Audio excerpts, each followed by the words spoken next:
Bonjour à tous. Merci Virginie et Sébastien. Je tiens à remercier Jacques Duranteau qui est au fond, je le vois, pour la confiance qu'il m'a fait en me proposant de traiter ce sujet. Alors, faut-il succomber à la mode des nouveaux blocs pour la prothèse de genou? En clair, c'est faut-il succomber à la mode des blocs qui épargnent la fonction motrice pour la prothèse de genou? Alors, je n'ai pas de conflit d'intérêts. D'abord, un petit peu d'histoire. Vous voyez qu'au tout début, des années 90 à 2010, il y a eu l'âge d'or de l'anesthésie loco-régionale. Moi, je l'ai connu. Moi, j'étais là avec Paul Zetlaoui qui m'a appris à faire la neurostimulation. Donc, on a découvert la LR avec la neurostimulation. Et dès que ça a été terminé, on a redécouvert la LR avec l'échographie. Et là, on faisait des blocs partout. À droite, à gauche, en haut, en bas, des cathéters. C'était l'âge d'or de l'anesthésie loco-régionale. Et puis, à partir des années 2000, en arrivant d'Europe du Nord, il y a eu le concept de la RAC, d'abord sur la chirurgie digestive, et puis vers les années 2000 sur la chirurgie orthopédique, qui va poser comme principe le fait de la reprise de la mobilité du patient le plus rapidement possible, avec le développement donc des infiltrations chirurgicales périarticulaires, qui ont un petit peu ringardisé les blocs proximaux que moi je faisais et j'affectionnais. Et le monde de la LR s'est un petit peu mobilisé pour proposer en fait des blocs distaux qui vont assurer une analgésie de qualité tout en ayant une épargne de la fonction motrice. Alors, juste dans la salle, qu'est-ce qui fait pour la prothèse de genou des blocs à l'ancienne, comme moi, des blocs proximaux? Ah, quand même.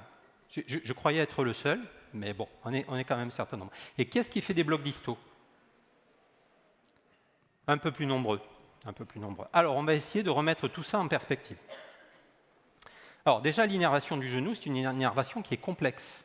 Le genou est innervé par deux plexus et trois nerfs. Le nerf fémoral qui fait en gros la face antérieure du genou, le bloc obturateur qui fait la face médiale du genou, et le bloc sciatique qui fait la face postérieure. Donc vous voyez que pour avoir une analgésie complète du genou, il va falloir faire une association de blocs et un seul bloc ne répondra pas à ça. Donc vous voyez que l'innervation du genou n'est pas très simple. Et quand on regarde les études qui étudient l'innervation du genou au niveau distal, c'est encore beaucoup plus compliqué. Et on va avoir en fait des chevauchements de zones innervées par plusieurs nerfs. Donc en fait, cette innervation complexe au départ l'est encore plus quand on est en distalité. Alors, qu'est-ce qu'on fait comme bloc? C'est quoi les nouveaux blocs? Alors, les nouveaux blocs, c'est les blocs qui épargnent de la fonction motrice. Donc on a le bloc au canal des adducteurs. Enfin, moi je vais vous présenter le bloc au canal des adducteurs, l'IPAC bloc et les infiltrations chirurgicales. Il y en a d'autres. Mais j'ai reçu un mail qui m'a dit qu'il fallait que ça fasse 15 minutes, donc je fais 15 minutes, et le raisonnement que je vais essayer de développer, vous pourrez le développer également pour les blocs d'énergie niculée qui commencent à être décrits pour la chirurgie du genou. Alors, le bloc au canal des adducteurs, il faut parler en fait des blocs au canal des adducteurs, parce que au tout début, le bloc au canal des adducteurs, le vrai, il est là, il est en C. Et en fait, au début de la description de ce bloc, c'était assez variable. Et donc maintenant, on a une vraie distinction entre le bloc au triangle fémoral qui est en haut, en A, le bloc au canal des adducteurs qui est en B, et puis toutes les variantes entre le A et le B. Bon. Est-ce que ça a vraiment de l'intérêt, finalement? Oui, quand même. Quand on regarde ici une étude qui compare sur la prothèse de genou, en bleu, des patients qui ont eu un bloc au triangle fémoral, donc assez proximal, versus en orange ceux qui ont eu un bloc au canal des adducteurs, eh bien on voit que les gens qui ont eu un bloc au triangle fémoral ont une analgésie de meilleure qualité sur les 24 premières heures. Donc clairement, le bloc au triangle fémoral est supérieur au canal des adducteurs quand on considère l'analgésie post-opératoire. Alors ça s'explique comment? Ça s'explique par des raisons anatomiques. Dans le canal des adducteurs, en fait, il y a simplement le nerf saphène. Et dans le triangle fémoral, on a le nerf saphène plus le nerf du vaste médial, donc on va avoir une meilleure couverture analgésique. Finalement, c'est assez simple. Sauf que d'autres études anatomiques nous expliquent que dans le canal des adducteurs, il y a aussi un peu des branches accessoires du nerf obturateur. Et si ce n'était pas assez simple, si ça n'est pas assez compliqué, ben quand on fait une infiltration au canal des adducteurs, le vrai en bas, au niveau distal, eh bien on peut avoir des diffusions vers le bloc poplité. C'est assez logique, puisqu'en fait, on a une continuité entre le canal des adducteurs et le creux poplité, on peut espérer une analgésie de la face postérieure. Donc vous voyez que ce sont des blocs de diffusion où il y a une grande variabilité anatomique, et donc la variabilité sera plus importante que dans les blocs proximaux. L'IPAC, lui, va assurer l'analgésie de la face postérieure du genou. Vous faites une infiltration juste au-dessus des condyles fémoraux, le long du fémur, juste à l'entrée de la capsule articulaire. Est-ce que ça apporte quelque chose, l'IPAC? Oui. Ici, 2 groupes de patients sur la prothèse de genou. En orange, des gens qui ont eu en orange, des gens qui ont eu un canal des adducteurs seul. Ben, quand on rajoute un IPAC, eh bien, on a une amélioration de l'analgésie. C'est normal, on couvre encore un petit peu plus de zones. Et puis les infiltrations chirurgicales, pour terminer. Les infiltrations chirurgicales, vous voyez, quand on tape dans PubMed ni arthroplastie et local anesthetic infiltration, on a quasiment 400 papiers, donc une mode qui est peut-être un petit peu en train de s'essouffler, avec donc de nombreuses études dont le niveau de preuve est parfois assez contestable, avec des techniques d'infiltration qui sont extrêmement variées d'un papier à l'autre. On ne peut pas comparer toutes les techniques d'infiltration tellement elles sont variées.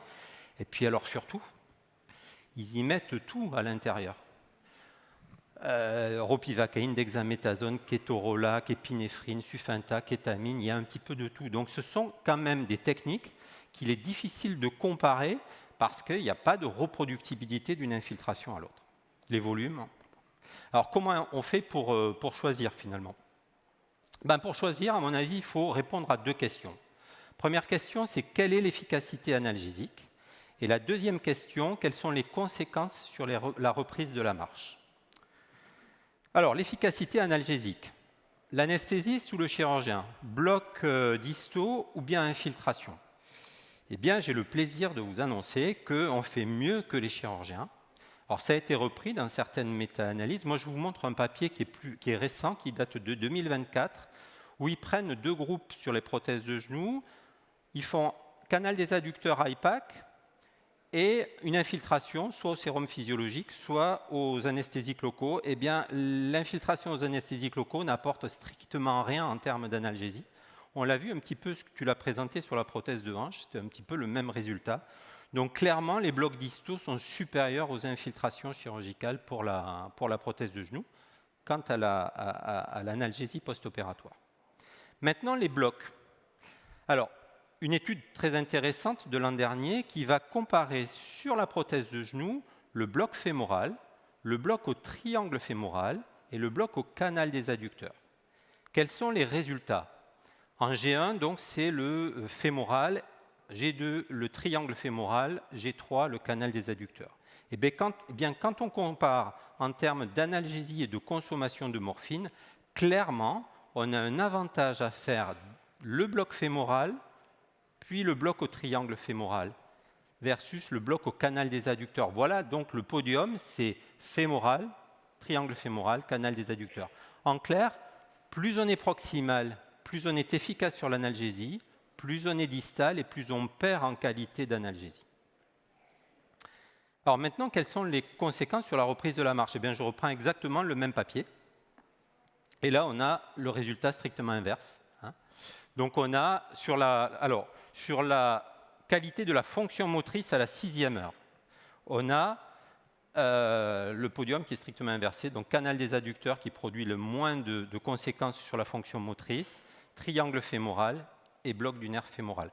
Alors il ne s'agit pas de la reprise de la marche, là il s'agit de la qualité de la contraction du quadriceps. Alors finalement sur le plan clinique, qu'est-ce que ça donne? Eh bien, on a réalisé l'an dernier, ou il y a 2 ans dans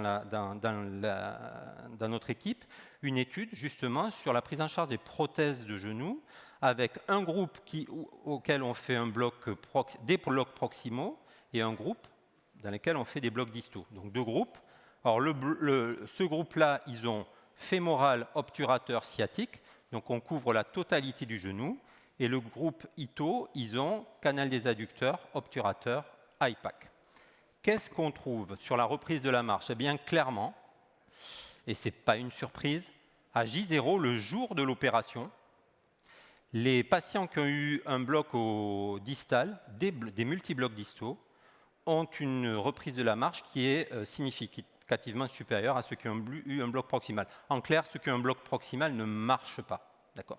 On voit que cette différence n'existe pas à J1 et J2. À J1 et J2, tout le monde marche. Donc là, clairement, les blocs distaux sont supérieurs aux blocs proximaux sur la reprise de la marche. Enfin, regardez, il y a 58% des patients qui marchent à J0 avec les blocs distaux. Ce qui veut dire quand même qu'il y en a 42% qui ne marchent pas. Donc, l'adage « je fais des blocs distaux parce que je protège la fonction motrice qui va permettre une reprise de la marche », elle est vraie dans 60% des cas et dans 40%, on est en échec. Donc la reprise de la marche, c'est bien plus complexe que juste un bloc qui épargne la fonction motrice. Alors maintenant, est-ce que ça a vraiment un si grand intérêt de marcher à J0 ou de marcher à J1 ? Ah oui, pardon, juste pour terminer quand même, dans cette étude, il y avait un prix à payer au fait de marcher à J0, c'est la qualité de l'analgésie. Et vous voyez que voilà. Et vous voyez que dans le groupe bloc distaux, en fait, ils ont une qualité d'analgésie qui est inférieure sur les 24 premières heures. Donc, on peut marcher avec des blocs distaux, mais il y a un prix à payer. Alors, est-ce qu'il est vraiment utile de marcher à J0 versus à J1 ? Vous savez que la RAC, c'est reprise de la marche le plus rapidement possible, une marche précoce. Et donc, la question, c'est est-ce que J1, c'est une marche précoce ou est-ce que c'est une marche tardive ? On va se poser la question. Ici, dans une étude de réhabilitation où ils prennent 2 groupes de patients sur la prothèse de genou, un groupe de patients où il y a une rééducation intensive, donc ils marchent dès J0 et ils marchent avec 2 fois par jour, et un protocole standard où ils marchent à partir de J1 une seule fois par jour. Bien, qu'est-ce qu'on voit en termes de pronostic à 15 jours? Il n'y a pas de différence entre les 2 groupes. Donc la marche précoce, c'est utile.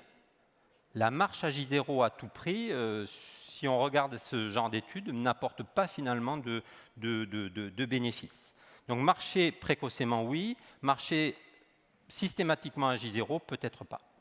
Là, pour également mettre en perspective un petit peu cette marche à J0, je vous montre les données PMSI en France en 2022. C'est accessible sur le site Visushir.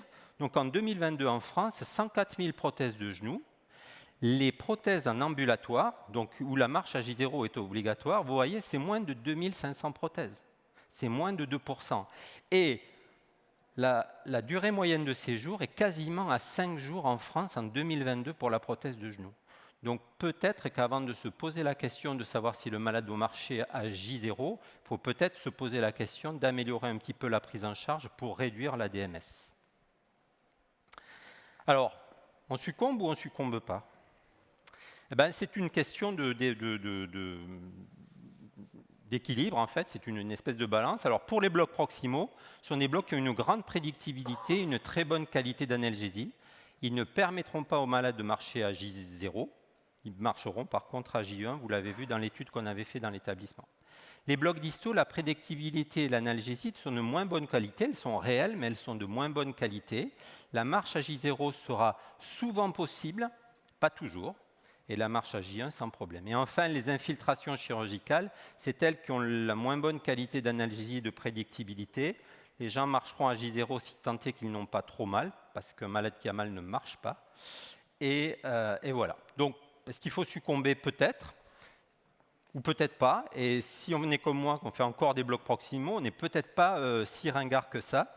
Et en tout cas, répondre à cette question de façon, est-ce que je dois faire des blocs distaux pour préserver la fonction motrice pour une reprise à J0, c'est un petit peu trop réducteur. On regarde trop avec une loupe, alors que notre métier, c'est de la médecine périopératoire, et on doit regarder en fait au loin. Et je vous dis ça parce que on a eu l'âge d'or où on posait que des blocs. L'essentiel, c'est pas que le malade marche, c'était pas que le malade parte tôt, c'était que le malade n'est pas mal et qu'on en fasse de plus en plus. Et puis, il y a eu l'ARAC. L'ARAC a montré qu'en fait, il fallait une prise en charge globale du patient pour améliorer sa prise en charge. Et ça a ouvert la porte à ce qu'on appelle le parcours patient. Et il faut aller encore au-delà du parcours patient. Et il y a eu une expérimentation qui s'appelle l'épisode de soins. Donc, il y a eu certains établissements qui étaient expérimentateurs, dont le nôtre. L'épisode de soins, vous voyez, ça prend de l'indication chirurgicale jusqu'à la réhabilitation complète du malade. Donc, c'était pour 3 pathologies, la prothèse de hanche, de genou et la colectomie pour cancer. Ça va donc de 1 mois avant la chirurgie jusqu'à 3 mois pour la prothèse de hanche et 6 mois pour la prothèse de genou.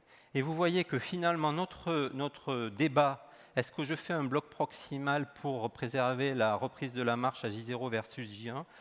C'est une toute petite partie de ça. Et ça ne va pas changer le devenir global du malade. En fait, il faut vraiment voir ce parcours de façon très ouverte. Et c'est beaucoup plus large que juste une discussion sur un bloc. Donc, faites le bloc que vous voulez, mais ayez un parcours patient cohérent avec ce que vous faites. Voilà, je vous remercie.